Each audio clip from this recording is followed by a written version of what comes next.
So in this tutorial, we're going to go over assertiveness. So you can just do a little practice. I'm going to ask you questions. So it is just yes or no. So you can just get to put down the answers. Okay. If your answers are going to be positive or negative. So the first question I'm not going to write, you can just answer within yourself. Are you comfortable meeting new people in social situations? You can put yes or no. Question 2. Are you able to say no without feeling guilty or anxious? Question 3. Can you express strong feelings such as anger, frustration, or disappointment? Question 4. Can you discuss your beliefs without judging those who don't agree with you? Question 5. Are you able to acknowledge and take responsibility of your own mistakes? Question 6. Are you able are you capable of learning new things and performing new tasks? Question 7. Can you easily request help and information from others? Question 8. Are you able to express your honest opinions to others even if they don't agree? Question 9. Are you able to tell others when their behavior is not acceptable to you? Question 10. Are you able to assert your beliefs when the majority disagrees with them? Question 11. Do you believe your needs are as important as the needs for others, and also they should be considered? Question 12. Can you speak confidently in a group situation? Question 13. Can you express anger or disappointment without blaming others?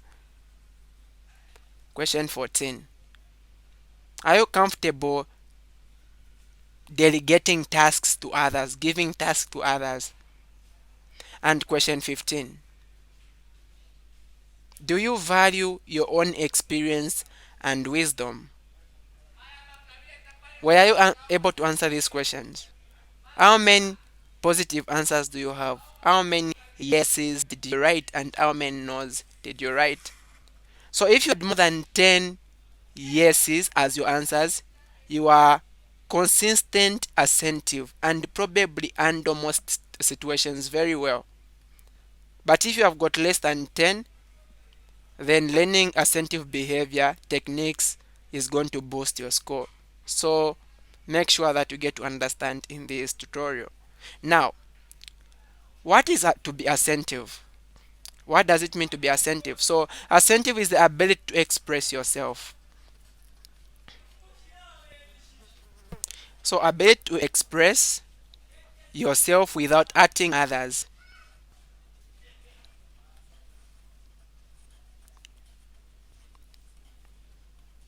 So that is what we call as being assertive. So in this expression, the ability just to express yourself openly and directly without getting to hurt others, that is what is called as assertiveness. So this is simply standing up for what you believe is right without violating what others believe is right. So if you know that this is what I believe is right, stand for it. But as you stand for it, make sure that you get to present it in the right way. You shouldn't hurt other people. Then you are assertive. Well, assertive behavior depends on expressing yourself. You need to make sure that you express yourself. And as you get to express yourself, show respect to others. So you're expressing yourself, but know that there are other people who also needs to express themselves. So you show respect to them, and also you need to be honest. So being honest is another assertive behavior. Be like honest just shows that you like yourself, you love yourself. Someone asks you, do you have teeth in your mouth? you don't have, you say yes. You are not being honest. That means you don't like the way you are. So assertive behavior also includes using non-verbal communication for sending the message. So when you want to communicate something to people, just the way you get to show gestures and your posture should be able to communicate to them when you want to deliver a certain message to them. For example, when you are not happy, you can just get to show a posture without you speaking, and then people will be able to know that you are not happy. So being assertive also means getting social responsibility. So you are able to get social responsibility, what you've been tasked to do and what you are supposed to do in public, you get to do that. And it also means not the nature of the humankind, but something that can be learned. That is to be assertive. So it is not a nature. You can simply learn it. You can learn to control your anger. You can learn to please people. You can learn to just live with people like that. So that is assertive behavior. So assertive behavior is often thought of as win-to-win situation. The reason as to why it is thought to be win-to-win situation is because you want to be happy in the end.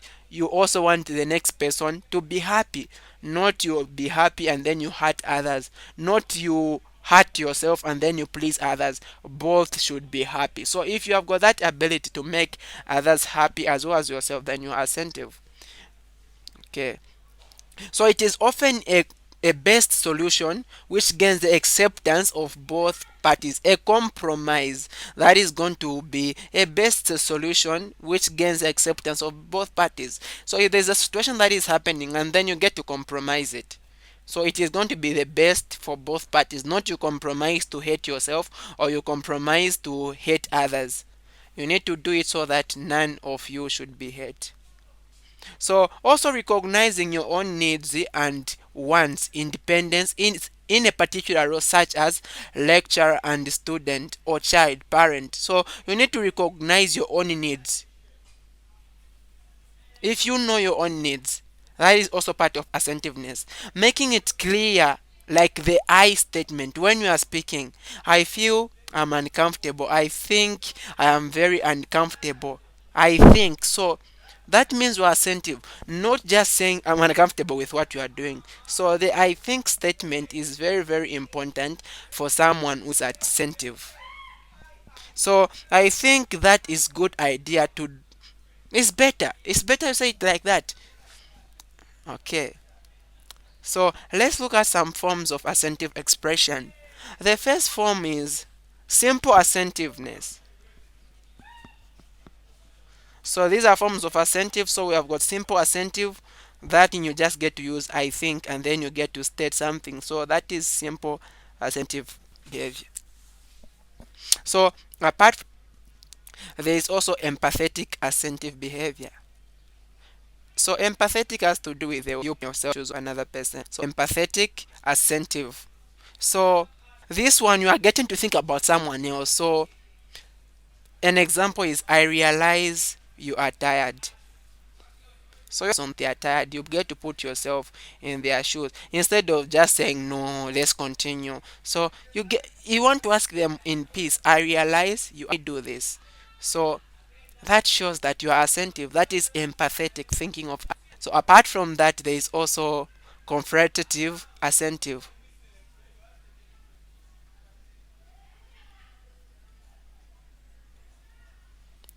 So when you're talking about confrontative assertive, you you get to confront a person, but you want to tell them in peace. Maybe they told you something, and you would come, but you didn't, sir.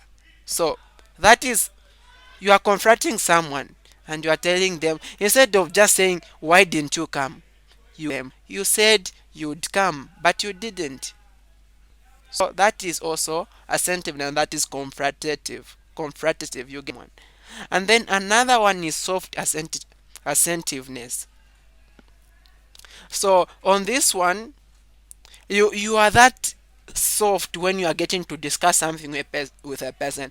An example that I agree with what most of you said, but so you are not really accepting what people are saying, but you don't want to hate them. So you say, I agree with what you are saying, but I also think. Or, so this can be used when you want to disagree in a positive way. Yeah, instead of just saying, that's correct, and this also. So the I statement is very important in assertiveness.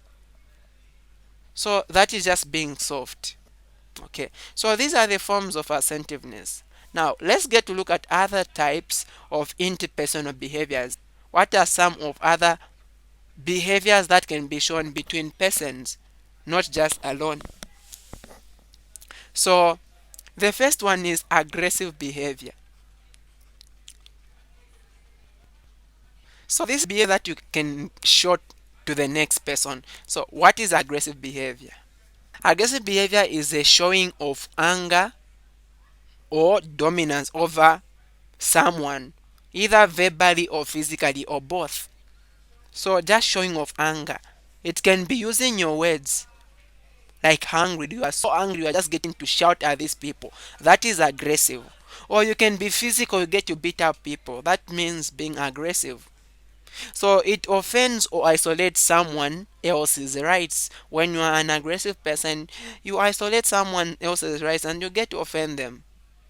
Apart from that, aggression places the rights of the aggressor above the rights of the other party and avoids responsibility. So it feels as if you are the one who is being aggressive has got more rights than the one who they are shouting at or the one they are beating.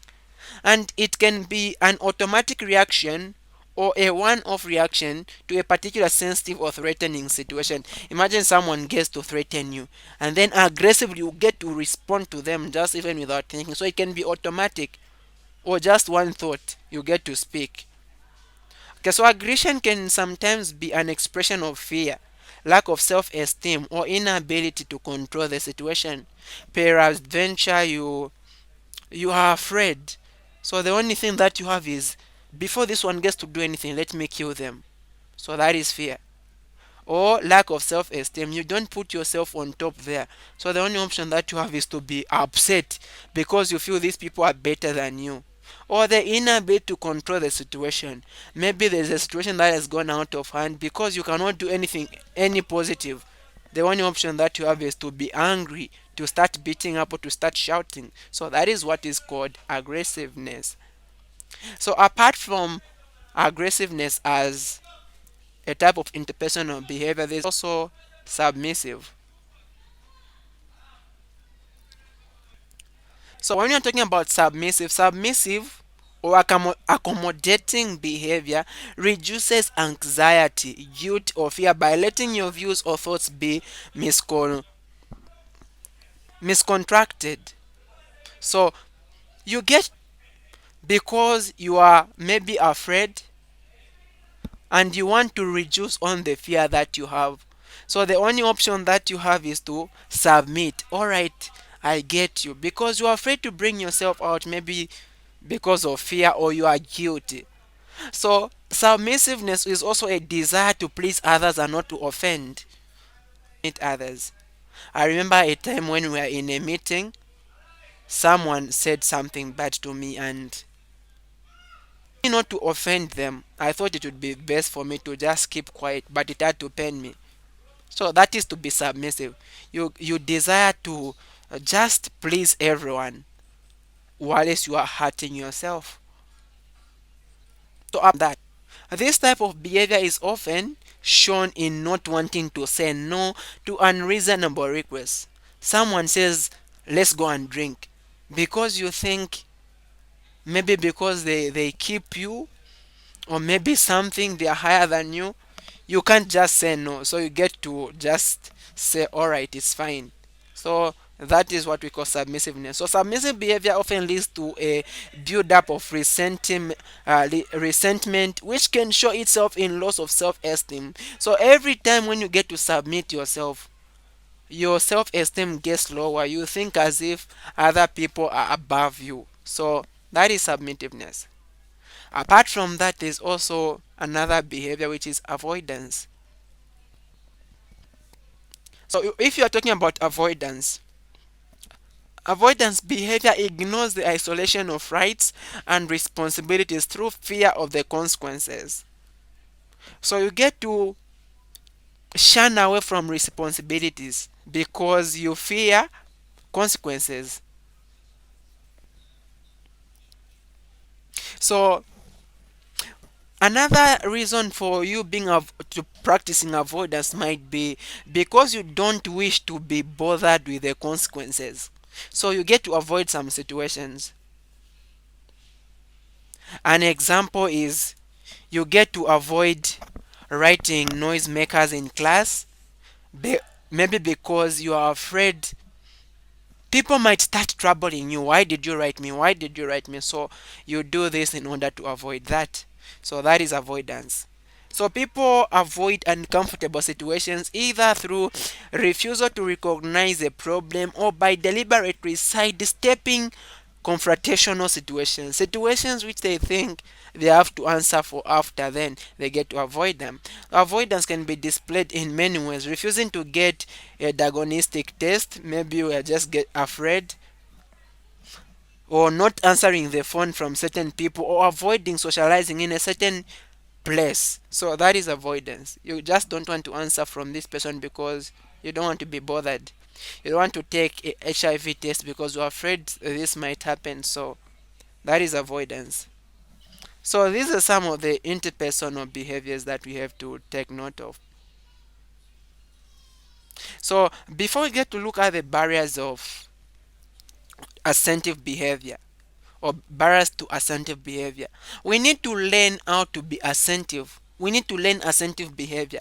So for you to learn assertive behavior, you need to include, as you get to speak, you need to include positive and negative information in a statement.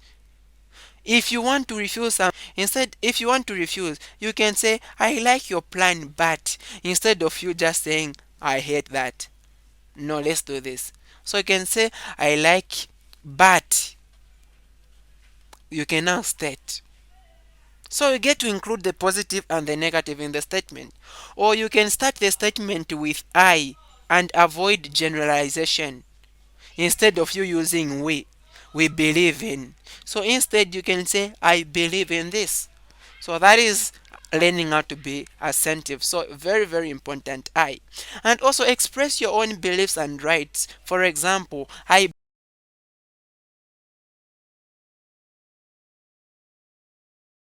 very, very important. So express your thoughts and feelings directly to reinforce your identity. If there is something that you have to do, make sure that you express it, other than you just get into it because you fear the consequences or people might not accept behavior. Why is it that we don't have assertive behavior? So one thing is lack of self-esteem. It is a barrier.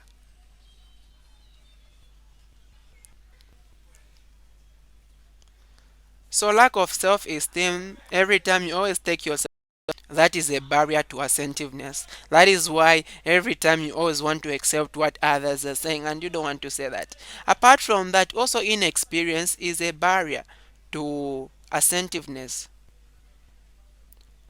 You might not be experienced in, of course, assertiveness because you don't practice it. Or perhaps, assertiveness is being able to bring yourself out. Maybe you are not that person who is more experienced in getting to speak out your feelings or your thoughts. So that is also ability or a barrier to assertiveness. Apart from that, also lack of confidence. If you don't have the confidence to speak out yourself, that is going to act as a barrier to what? To assertiveness, because you'll be afraid to speak out what you feel. Instead of saying I feel like, you are not that confident. You feel maybe they might not accept you. At times also beliefs. Maybe you believe, no, I just need to make others happy and it's fine about me. That is very bad. If those are the beliefs, then you can't have a belief unless the next person is fine. Me, it is okay. So to be assertive means the next person is fine, but you should also be fine. So another thing is lack of knowledge. This is one barrier to intimacy. So lack of knowledge as to how to behave or low level of education, not knowing your rights, as education builds self-respect. So if you don't have knowledge, if you don't know about something, You might not be able to speak about it because you think these are just rights of people who are rich, these are just rights of those people who are well settled, and for you, you might think. But if you have got knowledge, you will know that this is also my right. So another barrier is fear and anxiety.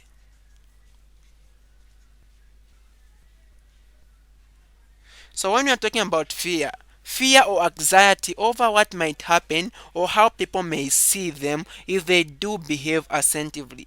What if I behave assertively? Like this happens even when you want to behave well. Think of it, your friends are all smoking and you want to stay away. You are afraid if I say, I think I'll not drink alcohol, you're afraid maybe they might say, what is this saying? Is barbaric, is behind all those statements. So, because of fear and anxiety, that area. And also the fear of being rejected. Fear of being rejected, criticized, considered unfeminine or not, considered not masculine, like they will not consider you to be a man enough. If you get to use the I statement, maybe others believe that being a man is being someone who gets to command. So that is going to be a barrier.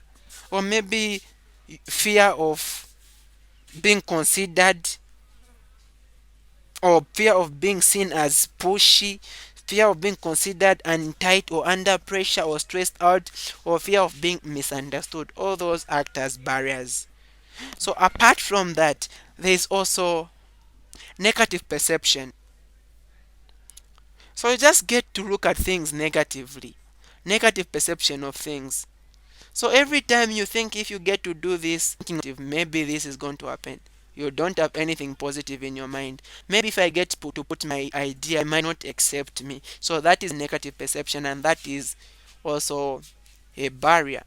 And there are some gender issues that gets to arise. So gender issues, gender also acts as a barrier to assertiveness. You think because I'm men, so I'm not supposed to come out. So that also acts as a barrier to assertiveness. And also cultural differences. For example, your culture gets to believe in another thing, and the people who are another thing. So the only thing that you think is going to be right is to get to follow what their culture says and not your culture. So that is going to act as a barrier to assertiveness, because you should bring out, even if there are some cultural differences, at least you need to arrive at something that you both are going to accept. And also they need to, so they need to be nice, they need to they need to be self liked, they need to be a male masculine, or they need to be feminine. So all those things also get to lead to assertive behavior barriers, because you want to be accepted always, you want to be always loved. And it's true, you not be loved by everyone. So if you do some things, not like if they hate you it's because of what you've done, it's just like that. And also they desire not to. So this also gets to act as a barrier. So for example, they desire not to be selfish, not to hurt others, not to seem vulnerable, not to show anger, not to show liking. That is also a barrier. So you need to be able to be open and bring yourself out when things are not alright. So and the way they get to react to situations. There is a passive person, there's an aggressive person,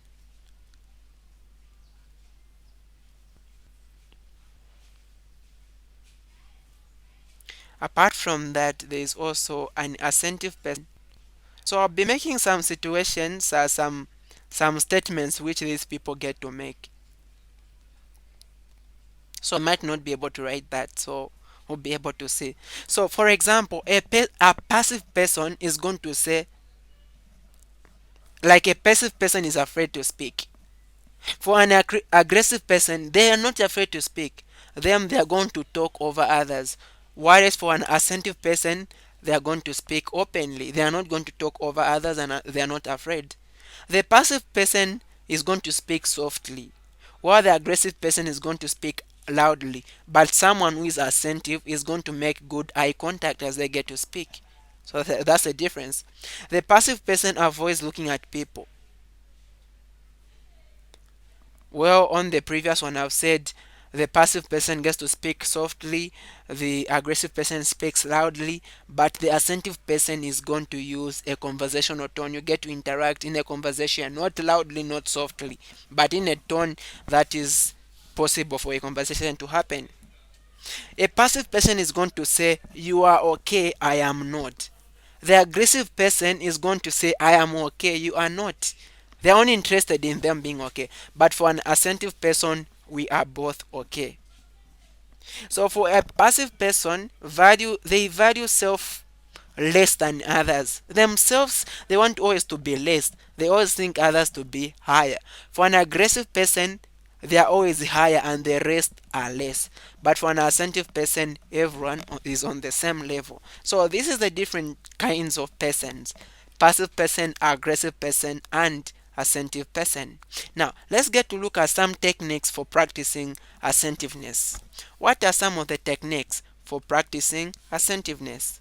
So, one of these techniques I'm going to put here is protective skill.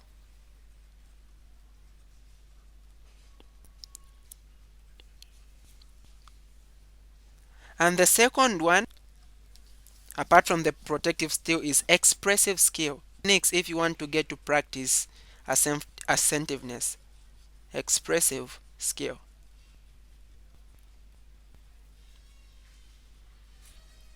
So, protective, of course, you want to protect yourself, and protective skills include broken record. Okay, broken record.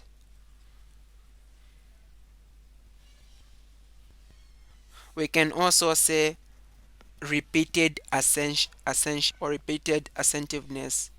That's a broken record. Apart from a broken record, we have also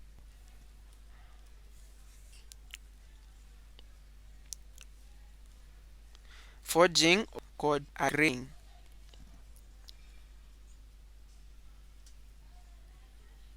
Apart from that, there's also content process shift.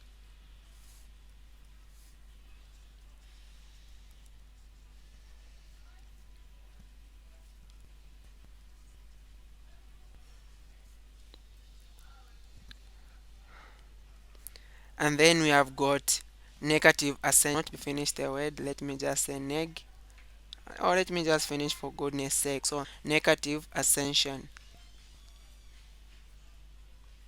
Apart from negative ascension, there's also negative inquiry.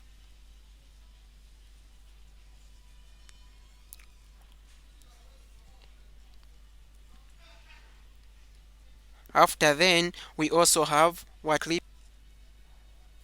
So this is a C clipping. And then we have got selective ignoring.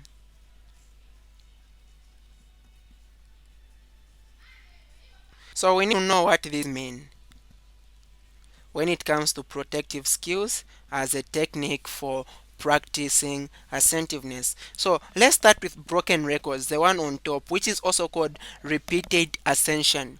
So this technique is appropriate when the other person overreacts and ignores or discounts your thoughts or what you are feeling. So you try to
be persistent, but don't be angry and don't be loud. So a standard phrase that you can use when you're talking about broken record is, but the point is, someone speaks, I think you say this. They don't again take it that they don't respect you. You continue, but I think. They continue saying, and then you continue also speaking, but the point is this, until they get to accept. That is assertiveness. You are bringing yourself out, but you are not getting to, you don't want to hurt others. Okay. So apart from that, of course, there is also something I've left out, that is disarming anger here. So I'm first going to talk about disarming anger before I get to talk about. So what does it mean, disarming anger as a protective skill technique for practicing assertiveness? So disarming anger involves ignoring what the angry message is about and focusing your attention and conversation on the facts the other person is saying, the person who is angry. So, for example, this person is angry and they are shouting on you. Forget about the angry part and focus on what the person is trying to say, the facts that they are trying to bring out. For example, you can say, I can see you are angry. You can then apologize if you have done any wrong or if you have caused any inconvenience or hurt the other person. So that is on disarming anger as a protective skill. You want to protect yourself, you don't want to just be silent, but also you don't want to harm the other person. So say, I see you are angry. You can apologize in that way. And then we have got forging or agreeing. Now, what does forging talk about, or agreeing? So when we are talking about forging or agreeing, in this one, it is used when you are being repeatedly nagged. So every time you are repeatedly nagged, so the forge involves agreeing with any changes made and conditionally agreeing with any request for action. So every time if they're just getting to refuse you, when you get to speak, you are always refused. So you now get to forge or just get to agree. You get to change if there's any change that has been made. You get to agree as if you are agreeing, though it's only a forge. So you can say, I probably should. You get to bring ideas. Maybe I probably should do this. I probably should have listened. So you get to forge something because you want to avoid confusion or just going to argue. So the technique often causes the person who was just refusing you to again say, what are you doing? So they get surprised. Okay. We also have the content process shift. Content process shift. What does that mean? So this involves shifting the focus of the conversation from the content or what the message is about to some process, what the message tone is, such as an emotion they are displaying, such as frustration, or to a process like the speed of their speech. So someone is talking, so forget about the content and go to the shift the process, to shift into the process. Now look at the tone. How are they bringing out the content? Instead of you just concentrating on the content, are they bringing it sadly or happily? And then you are able to now speak something up there after. Apart from that, there's also negative ascension. So negative ascension is used only when you have made an error. So negative ascension involves clear admission of any mistake, but you clearly separate the fact that an error has been made from any implication that you are a bad person or incompetent. Okay. So you need to make sure that you separate the fact that an error has been made from the fact that you are a bad person. So negative assumption, you just get to agree that you've made a mistake. But of course you are not a bad person, so you need to get to separate those. So that is negative assumption when you have made an error. Now, when it comes to negative inquiry, this technique is used to terminate an offending relationship. So you respond to any criticism by asking the other person what else you have done that displeases the other. You assure the other that you wish so that you can do better even in the future. That is negative inquiry.